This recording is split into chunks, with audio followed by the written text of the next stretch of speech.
Hey everyone, it's Amr, live from Toronto. And it's Aaron from Buffalo. We're back today with a mini episode that we're going to make available for everyone.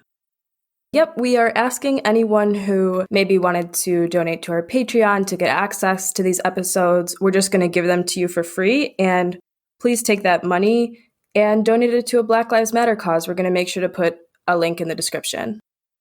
Yeah, so without further ado, what's on your mind, Aaron? Well, first thing is, of course, the protests going on here in the United States. We are recording this on Saturday, the 6th. It should go up on Wednesday.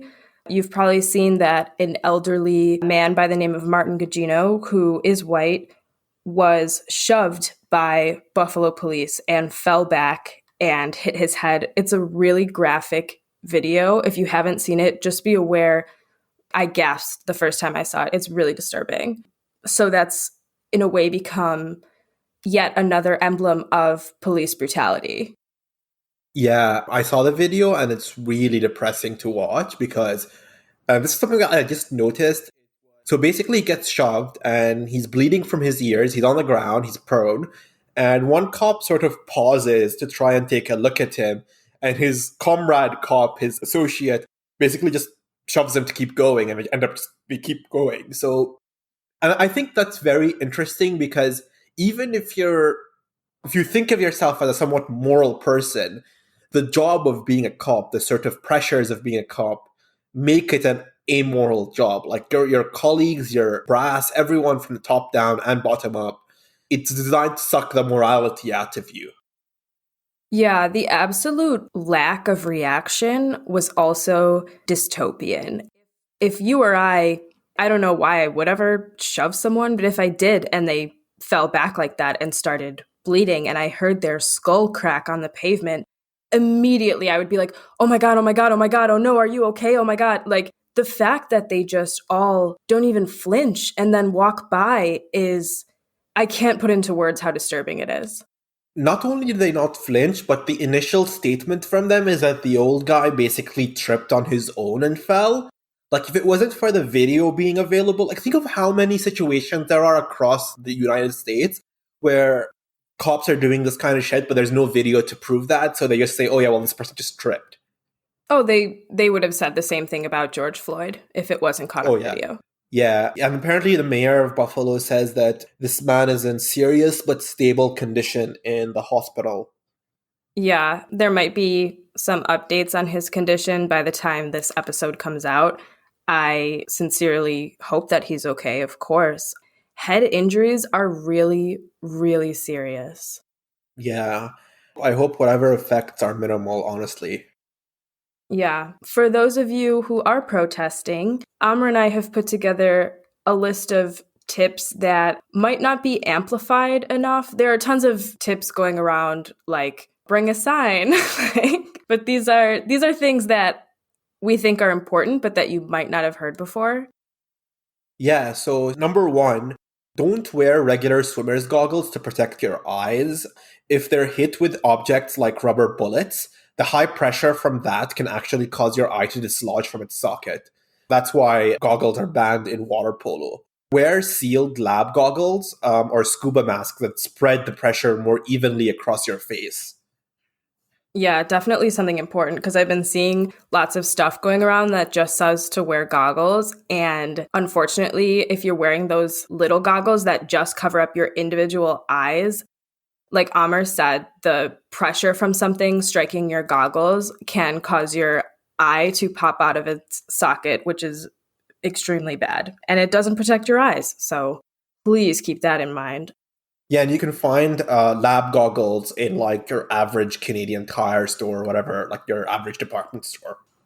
Yeah, you can also find, we always like to wear scuba type goggles or snorkeling goggles when we were swimming as kids because they cover your nose too. So you don't have to like plug up your nose or breathe out of your nose when you're swimming underwater, if that makes sense. So I'm sure you can find them at a place that sells swimming gear. Also, be sure to turn off the biometrics on your phone. That's like your facial ID and your fingerprint so that the police can't force you to unlock it by like shoving your own phone in your face so that it unlocks. There's a website run by activists. It's called securityinabox.org. We'll make sure to include a link in our sources. I really recommend it for learning how to protect information on your devices. They include a lot of open source encryption technology, and it seems to be updated pretty regularly. Yeah, and also go with your friends if you can and agree on a safe time and place to meet in case you get separated. That way, even if you lose your phone, it'll be easier to regroup and find out if anyone's been hurt or arrested. Also, if you can, write a phone number on your arms in permanent ink of a contact for yourself in case you do get separated from everyone else. Yeah, that's a really important thing to remember. So, if you're going to be protesting outside and the sun is beating down on you, sun protection is very important. SPF, we know that. But we also just want to point out that wearing sunscreen on your face can actually make tear gas stick better, which could be really painful for you if you are tear gassed. The same goes for makeup, by the way, like foundation, concealer. So, it's just something to consider. Protect yourself, protect your skin the way you think is best. But we just wanted to put that information out there for you. Yeah, and we know that it's kind of hot and most people don't want to wear sweatpants or sweatshirts, but these are actually much better for protesting for a few reasons. They provide a very small amount of protection against weapons making contact with your skin. And in the event that you're taken for a rough ride in which you're handcuffed and zip tied and put in the back of a police car or van with little protection, it will help protect you from scraping on stuff like metal seats. Yeah, that's definitely something to remember. If they shove you in the paddy wagon, you could be taken for a really bumpy ride and like not have a way to push yourself back and forth because you're restrained.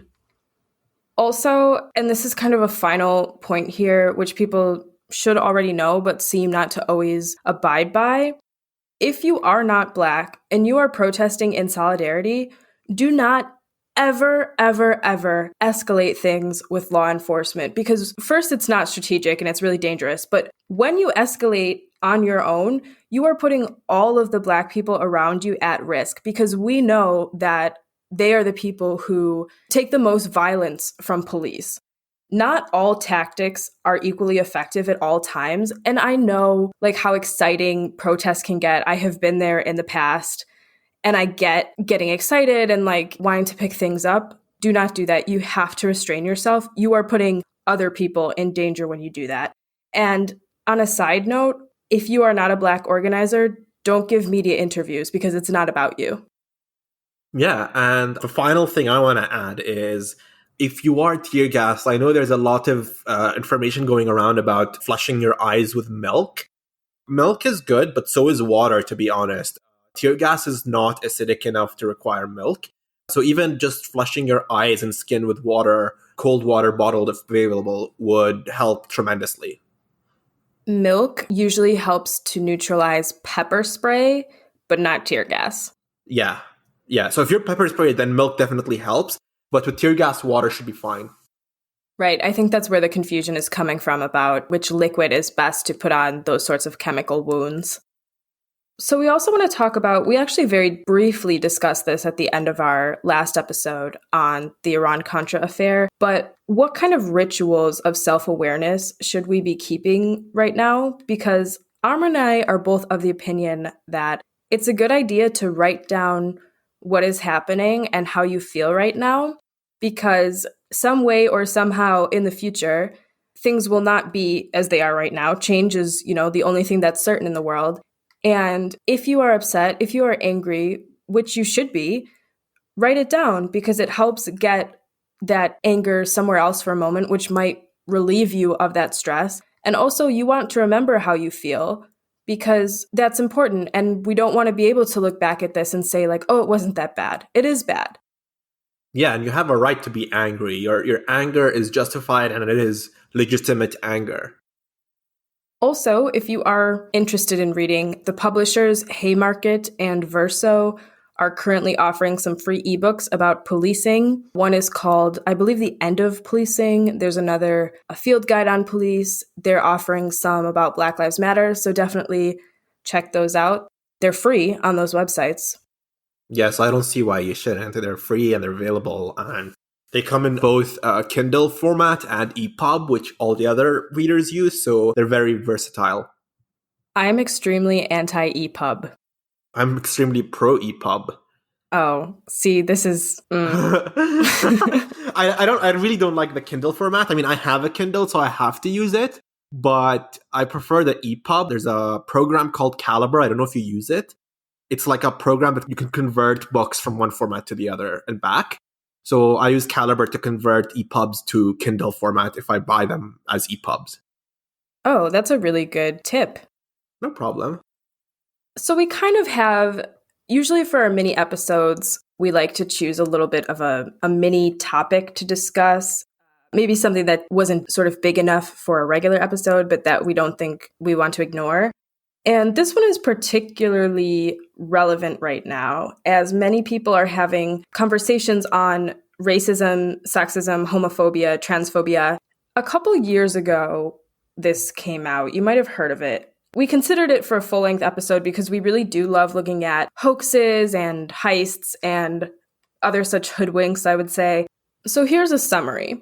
In 2017 and 2018, 3 scholars named James Lindsay, Helen Pluckrose, and Peter Boghossian wrote and submitted 20 bogus papers to various academic journals in fields of what they pejoratively termed grievance studies.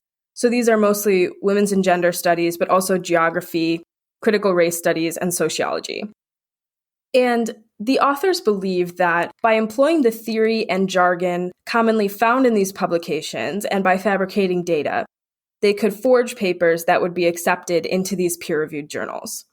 4 of the papers were published, and a further 3 were slated for publication before academics and journalists uncovered the hoax. Lindsay, Pluckrose, and Boghossian were apparently trying to make a point that these disciplines are not rigorous in their scientific analyses or peer review. The authors cited Alan Sokal's 1996 sham article, which facetiously argued that quantum gravity is a social and linguistic construct as an inspiration. As a result, their social experiment is sometimes referred to as Sokal squared. So, I should probably disclose here that I have a master's degree in sociology, so I think I am the target. There is a vested interest here. Right. Most of their bogus papers were about gender as well, and I'm a woman, so 2 points off the bat. My initial response to this was to laugh, because who in academia hasn't opened up like a Judith Butler book only to be hit in the face with a wall of dense jargon that can make it really difficult to uncover the actual point of the text? Like, I think there's a very valid discussion to be had on how the rhetoric of the ivory tower is constantly evolving to create an in-group and an out-group. This position is like actually really ironically put forward by the postmodernists, who are the people that our quote unquote researchers here are trying to like debunk. But then when I actually started to dig into this experiment and its methodology, I noticed some really glaring problems with how the study was conducted and the conclusions that the researchers drew. So that's what Amr and I are going to talk about. Yeah, to be clear, I studied chemistry and neuroscience in university. I double majored. So I guess you could say I have a perspective from the quote-unquote hard sciences. And I'm here to tell you that the hard sciences are no more stringent. Like, there's enough fraud in the hard sciences as is to... They're not better than, sociology. Let's first look at the problems in methodology. And there's a really glaring one here, which is that there was no control variable in the experiment. So the authors claim that these fields are less rigorous in their peer review process than the so-called hard sciences, but they didn't submit any fake papers to biology or chemistry journals for approval or rejection in order to demonstrate that point. Yeah. So actually, shoddy STEM papers make their way into academic journals all the time. One of the best known examples with a pretty far-reaching impact is the 1998 paper by Andrew Wakefield and his colleagues in The Lancet, which claims that vaccines cause autism, or at least links vaccines to autism. And surprise, vaccines do not cause autism. The Lancet isn't just some like airplane magazine. It's like the preeminent medical journal among professionals, or one of the. And they also published an article this year, initially claiming that hydroxychloroquine, which is this anti-malaria drug, is very dangerous for you if you take it to prevent COVID, which, like, personally, I don't believe it helps. It doesn't really help with preventing COVID. But then they had to retract that paper because the methodology of the research to claim that the drug was dangerous was completely shoddy and fraudulent. So it really is just disingenuous to say that science is always necessarily more rigorous than the humanities or social sciences. Another example, this time in chemistry, is John Bohannon's Who's Afraid of Peer Review sting operation. John submitted what he called, quote, a credible but mundane scientific paper, one with such grave errors that a competent peer reviewer should easily identify it as flawed and unpublishable, end quote, to 304 journals, and 157 of those accepted the paper, so around half. I'm not surprised. I remember there was one chemistry course I took where, like, that final project is you're given a product and various reagents, and you're supposed to design the entire experiment to synthesize the product from the reagents you're given. And, you're supposed to, like, go to the library, read a bunch of papers, see what procedure makes more sense, do that. And I remember reading a bunch of articles on this process that's supposed to, like, make the experiment shorter and reduce waste, which would have gotten me a better grade because I would have a much purer and more yield of the product. And I remember doing it, and then I ended up completely botching the first part of the experiment because the process was actually completely fucked up, and no journal should have published that. It was completely botched. Aw, Amr. You heard it here. Amr has been a victim of shoddy publishing. Yeah, I should have sued the goddamn journal. There's actually an entire database called Retraction Watch, and it's dedicated to uncovering these studies with falsified data or scientific misconduct. So lots of these studies and papers are in biomedical science, chemistry, physics, etc. It doesn't mean that physics is bunk.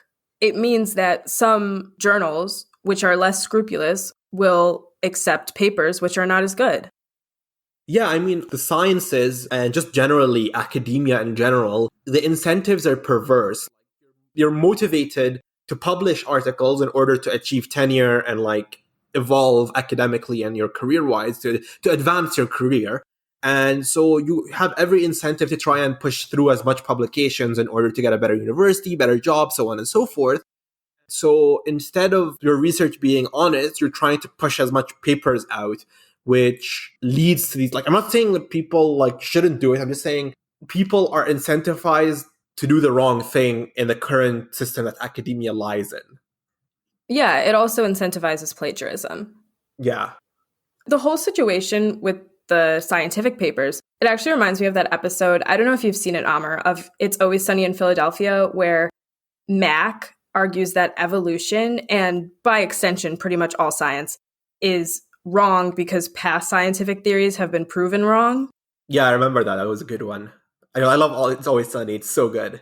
We talked about this in our QAnon episode too, how if scientists are wrong one time, tons of people use that to say that science is fake or that experts don't know what they're talking about.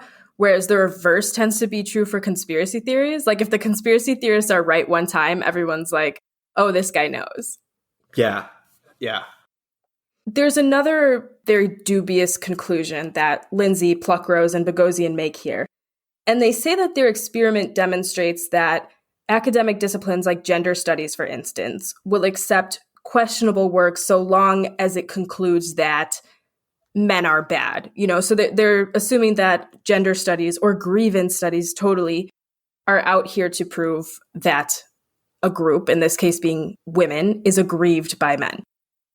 But they never tested this hypothesis by submitting any papers to these journals, concluding that men or masculinity are good So, for instance, they could have written a paper using feminist jargon and such and drawn a conclusion that masculinity has some positive points, which I'm sure has been done in the past. And if that paper was rejected from all these journals, maybe that would tell us something. But they never did that. So, how is it possible to say that is how the field of gender studies works? And it also begs the question, because all of these people are involved in academia, if you have a complaint that these fields of scholarship create an echo chamber, why not just author a genuine paper with this critique and then see how it's received? Academics go at each other all the time. I have no idea what they're talking about when they say all gender studies, for instance, is an agreement. Pick any field in the humanities. You can see the Dershowitz-Finkelstein affair, where basically Alan Dershowitz and Norman Finkelstein got into this academic war where Finkelstein was accusing Dershowitz of plagiarism and Dershowitz was saying Finkelstein shouldn't get tenure. Well, I mean, Dershowitz ended up succeeding in blackballing Finkelstein completely from the academic world. Right, but neither of them are in the STEM field. Yeah, a lot of really good historical philosophical works are basically just someone responding to someone else. I mean, Rosa Luxemburg's Reform or Revolution is basically a book-sized response to Edward Bernstein and the German Social Democratic Party. Yeah, it's also worth noting here that the authors claim they crafted these bogus papers by starting with a conclusion. So, for example, in one, they say dog parks mirror human rape culture. And then they fabricated research and data and then implemented feminist theory to work backwards to justify that conclusion. But first, one could easily argue that if you chose any conclusion and then fabricated data to support it, and then submitted that as genuine, reviewers acting in good faith would probably be tricked by that. And also, it's called a hypothesis, which you seek out to test. It exists in all forms of science. Yeah, literally all research is you basically saying, I think if X occurs, then Y is the result. And you test it and see if it's true or not. Right. And all scholarship, especially the hard sciences, is derivative. You cannot conduct a study in aerospace mechanics, for instance, without utilizing theory that's already widely accepted by physicists, like, I don't know, gravity and lift. So this doesn't mean that... I'm sorry, I'm just imagining there must be a journal somewhere that's like a flat earth journal that's actually gravity doesn't exist and planes are fake. Right, but I just mean for these authors to say that feminist theory is derivative or that it all works off of certain widely accepted theories, of course it does. That is how scholarship works. Yeah, I mean, reading chemistry papers or biology papers, not every paper is going to go back and re-explain the theory of evolution or theory of atoms just to justify its findings. It's going to assume them as given fact and build on that. Also, it is impossible in some circumstances to have hard quantitative data for studies. And even in the so-called hard sciences like medicine, how can you scientifically prove in a controlled double-blind experiment, for instance, that secondhand smoke is unhealthy for children without deliberately exposing some children to secondhand smoke and then measuring the effects? You can't do that. And if you believe that exposing someone to something that you highly suspect to be harmful is unethical, which it is, all we can do is look at anecdotal data, essentially, that says children exposed to secondhand smoke suffer these health problems and draw conclusions from that. But it's not a double-blind controlled experiment. Well, it's the same dilemma people are facing now with research into COVID-19 drugs, where it's yeah, you can test COVID-19 drugs with a larger population, but you can't have a control group in which you give them the drug and then expose them to the virus intentionally to see the reaction. It's just not ethical. Right. And moving into the humanities fields and social sciences, how do you quantify sexism or racism? You can't create a controlled environment for these. So you can't create a placebo either. So we have to look at data, and how we choose our data is actually very important. So are you looking at the number of people murdered by police, which is extremely relevant right now? Are you looking at people who have college degrees? All of that matters. Yeah, I agree completely. And it's also like a framework or a system of knowledge is important in analyzing this data. For example, a lot of right wingers, especially like Nazis and so on, will tell you that while, like black people have higher crime rates than other people based on observed crime rates. And you could either assume that, if you're racist, you can assume that it's because black people are criminal, or you could question that entire hypothesis by saying, how do you quantify crime rate? Is it because black people are more likely to be convicted of crime than their counterparts? You know what I mean? Right, which that would obviously show flaws in the justice system, racism in the justice system. Yeah, exactly. You could also argue in that case that correlation is not causation and that nothing about being black would make anyone commit a crime. The fact is that due to this systemic discrimination, in this country in particular, black people are more likely to be poor. And poor people all around the world, because of poverty, are more likely to commit what we call crimes of poverty. Yeah, and like who gets to define what is crime anyways? Just the idea of crime. Like it's criminal for someone to steal a loaf of bread to feed their family, but if you're like a company and you're fucking leeching off the government like in millions of dollars in subsidies, like fucking what's it called? That Walmart? Yeah, well Walmart, but also the one with the app with the blood and all that. Theranos. That's the one, Theranos. Oh, yeah. What is crime is itself a subjective thing. Well, that sort of view, Amr, is exactly what these authors are trying to rail against. But we're going to read a little bit deeper into this so-called study. So we've already kind of gone into the problems in methodology.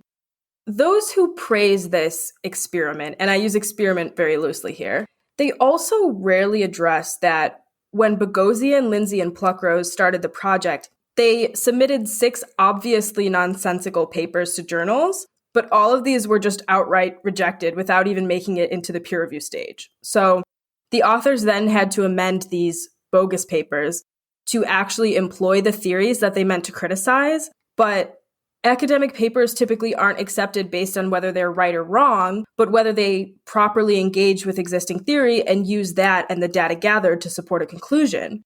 So if these papers did that, if they, fabricated data, which they did, and they properly employed theory, even if the arguments themselves might seem absurd, what's the problem? The authors also received and responded to criticisms by the peer reviewers in the papers that were later accepted for publication. So it's not as though the papers were like mailed in, rubber stamped, and then published. In many circumstances, too, they were still rejected. Only 7 out of 20 papers were eventually approved. Yeah, if you fabricate data to reach a conclusion and the data looks legitimate because it's fabricated and it's meant to look legitimate, and then, you turn around and say, haha, I lied to you, you're basically angry that you fooled someone and they fell for your trick. Like, I don't understand that entire train of thought. Another problem is that Boghossian, Lindsay, and Pluckrose may also have exaggerated the quality and reach of the journals in the experiment.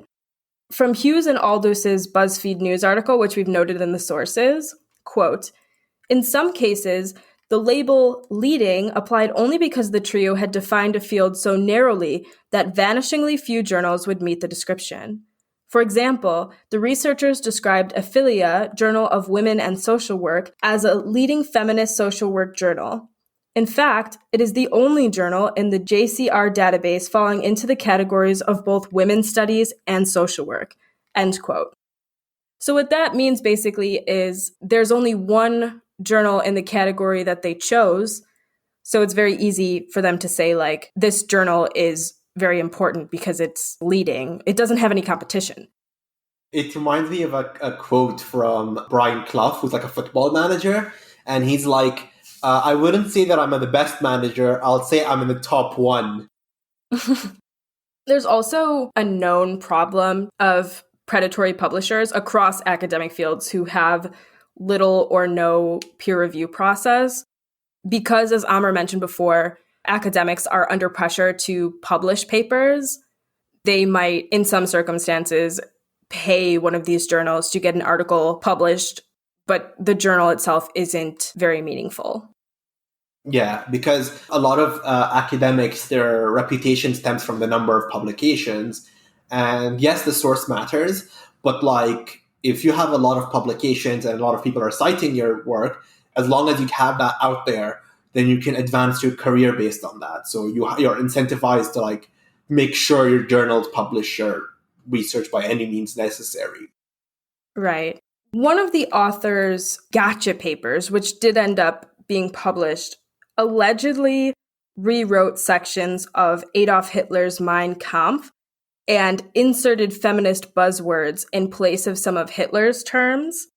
The authors were very sure to write in every publication or state in every video that a feminist journal took a rewrite of Adolf Hitler's Mein Kampf. But really, this is only a superficial narrative victory and not representative at all of what they actually did. First, they didn't adapt sections of Hitler's anti-Semitic screed to sound feminist, like replacing Jews with men or something like that. Although, again, that's what they want you to believe. They actually took out sections of Hitler's political theories about gaining power and then significantly altered them. So I'll read you an example.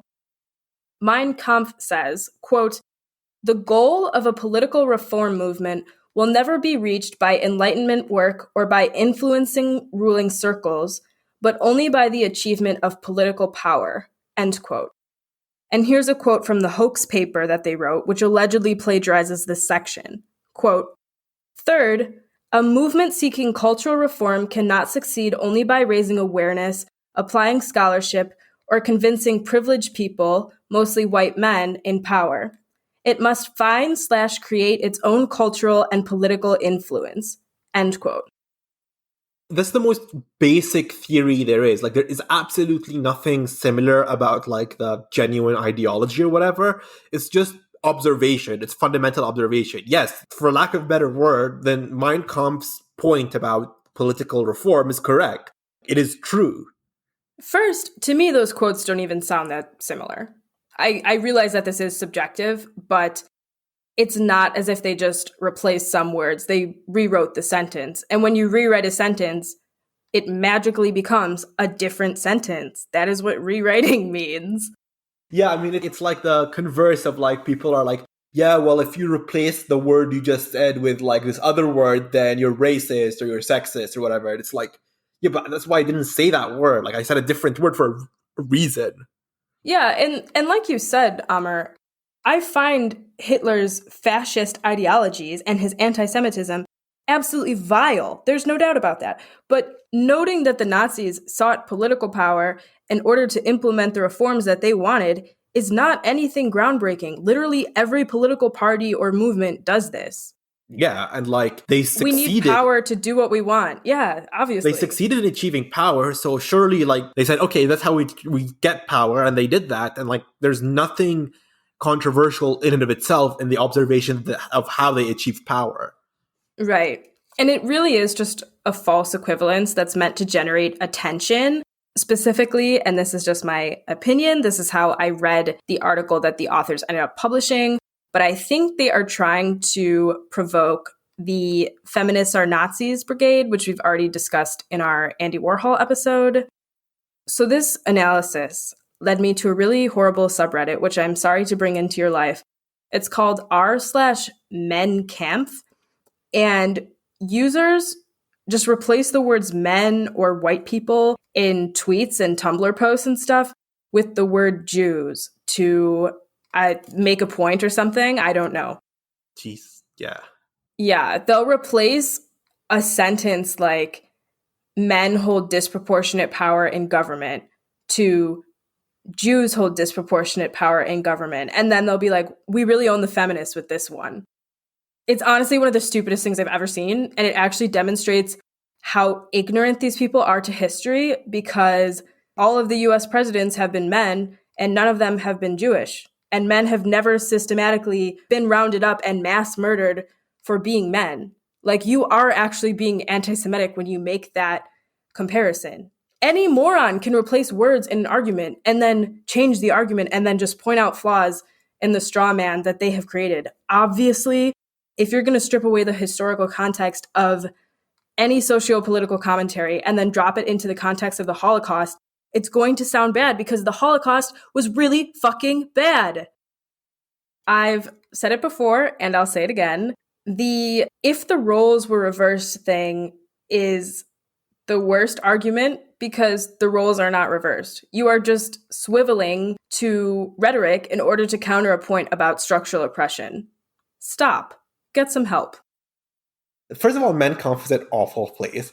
But also changing things changes the meaning of a sentence. I don't know how else to say it. It's such a dumb thing to do.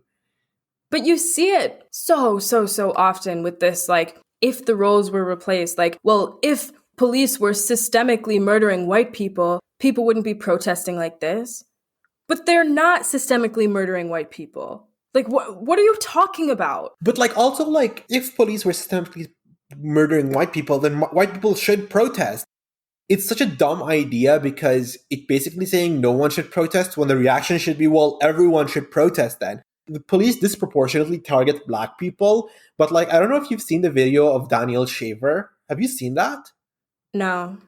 The white guy, and I think it was Nevada or Arizona, where he's in a hotel and he's this cop is making him crawl to him, and then he tries to adjust his pants, and then the cop just basically fires his rifle into him a couple of times, killing him. Oh my God, no. I have not seen it. It's one of the most awful videos I've seen.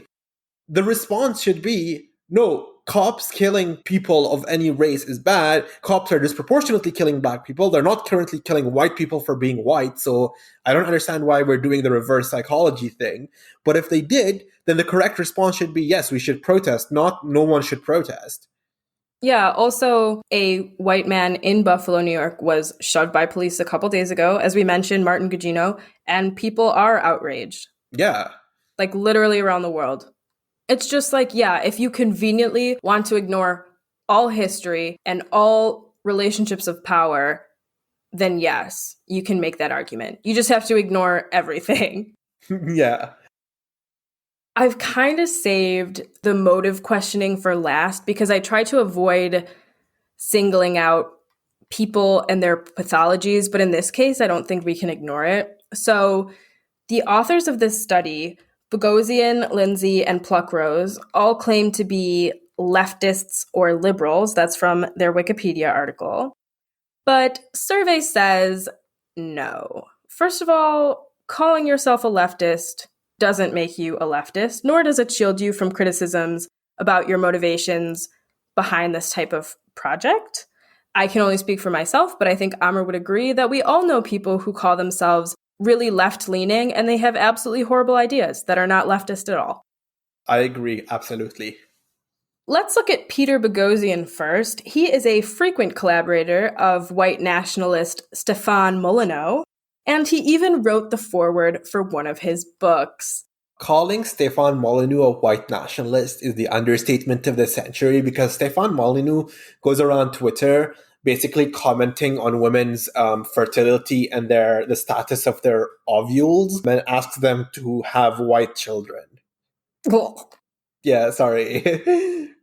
Meanwhile, James Lindsay has published an anti-feminist article on conservative news site Quillette, and also his name on Twitter as we speak is literally James Lindsay, anti-revolutionary. Yeah, he's obviously left-leaning. So American history professor James McWilliams wrote an article about this situation, and he goes as far as to say that he believes Bogosian, Lindsay, and Pluckrose wanted to humiliate scholars in the field of gender studies, that was their goal with this project. I mean, we really can't speak to their individual motivations here, but from the videos that they've done, the article that they wrote in Arrow magazine, which Pluckrose is the editor of, interestingly enough, it seems to suggest to me that they do have not just problems with the field of gender studies, but with a lot of feminism itself. Yeah, I'm not surprised. Color me not surprised. One of the scholars, it was either Lindsay or Bogosian, it was definitely a man, but I was listening to a podcast with them and I was literally in the shower, so I didn't double check. But he said on this podcast, which is about free speech, that he's no longer going to publish peer-reviewed journal papers. He's just going to write books from now on, since he's frustrated with academia. Sure, man. This is a really frequent track, actually, for scholars who find their work to be popular within the mainstream. So a prime example is Canada's very own Jordan B. Peterson. He's published plenty of work in psychology journals, actually, but once his personal and political philosophies made him a popular figure in certain markets, he pivoted to that type of writing. So his book, 12 Rules for Life, was published by Penguin Random House. That's not an academic publisher. So it's a little known fact that it's well known that Canada's biggest export is maple syrup, but Canada's second biggest export is reactionary psychopaths. So we have, for example, Jordan Peterson, Ted Cruz, Stefan Molyneux is Canadian, what's his name, Dave Rubin. So Canada's economy is built around exporting these people.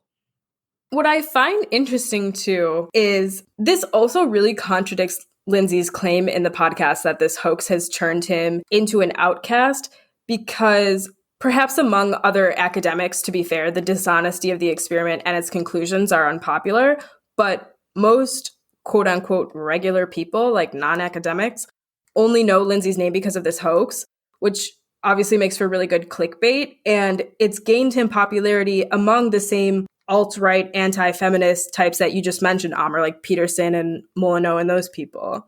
So publicly agitating, I don't know what you want to call them, the SJWs is an extremely lucrative career path for some people. Well, absolutely. It's a grift, and you make a lot of money in that grift. It's a gravy train. Yeah. And there's also, of course, a victim complex going on here. Like, you engineered a study designed to criticize other scholars and discredit their fields, but when they in turn critique your work, you whine that you're being persecuted for your ideas. Yeah, it's really, like, these people are awful. In conclusion, while I think there is a genuine discussion to be had about publishing standards across academic fields and verifying research and data, I don't think that the grievance studies hoax actually proved anything, except that the articles had an agenda that they wanted to push, and then they conducted an underhanded experiment to do so. Yeah, that's pretty much it. Imagine spending that time on this. Like, these people are such, like, lifeless losers. I'm going to put a prediction forth right now. These scholars are just going to move further into the right-wing, like, logic and reason grifting and embrace their anti-woke credentials among the numbskulls who exalt that sort of thing. Well, absolutely. I expect speaking tours, YouTube channel, the whole shebang. Yeah, it's actually too, it's very ironic that generally these people are the most performative debaters. Like, they will say things out loud, like, I only argue with facts and logic, because they're painting their opponent and any points that that person presents as irrational without actually examining any of the evidence. This is the Ben Shapiro strategy 101. Oh, absolutely, yeah. And they'll also use non-arguments like, wow, are you triggered? That's not an argument. It's also, they're the ones who are like ad hominem this and fallacy that, but they engage in all of these fallacies, and they don't engage with your ideas. They just say things that are sound bites for their YouTube channels, because at the end of the day, they're grifters. They want to sell their product, which is themselves. They don't care about actually doing debates as much as they say they do.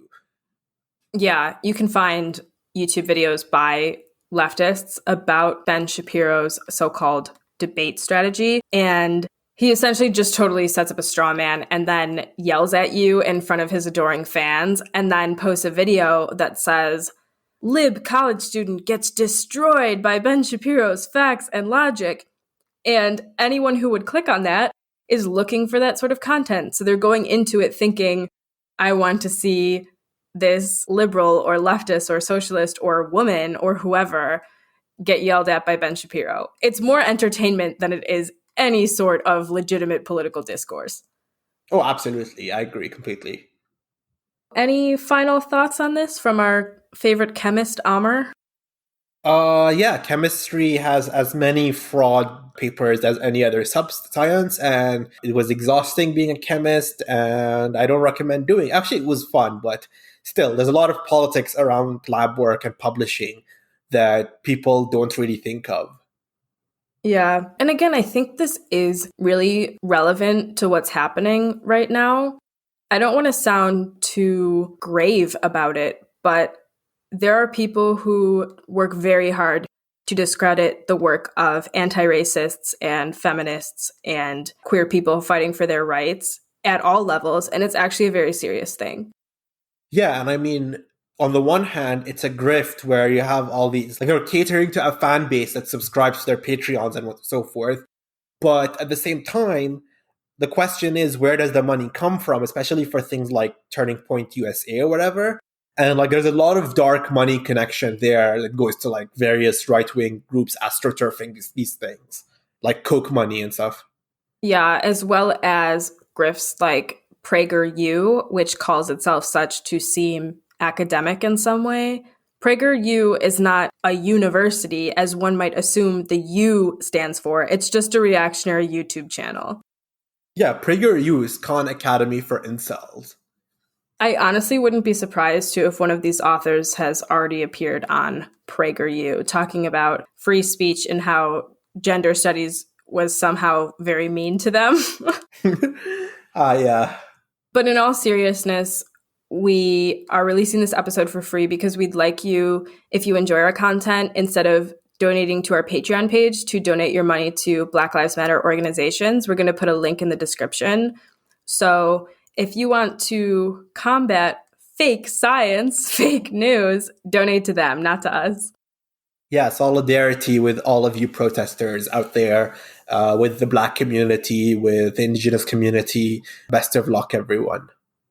You have our everlasting support. We're going to do our next couple episodes on police brutality, on shady practices by the police. Shady is way too light. By criminal practices by the police. Yeah, but we won't spoil that for you. So until next time, everyone. See you Monday. Bye.